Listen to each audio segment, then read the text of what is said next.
उसे कहना दिसंबर आ गया है। दिसंबर के गुजरते ही बरस एक और माजी की गुफ्फा में डूब जाएगा।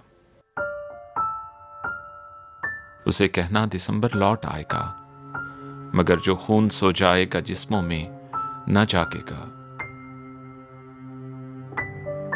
उसे कहना हवाएं सर्द हैं और जिंदगी के कोहरे दीवारों में लर्ज़ां हैं।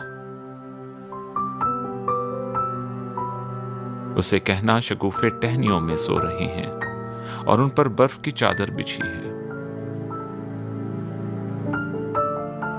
उसे कहना अगर सूरज न निकलेगा तो कैसे बर्फ पिघलेगी। उसे कहना कि लौट आए।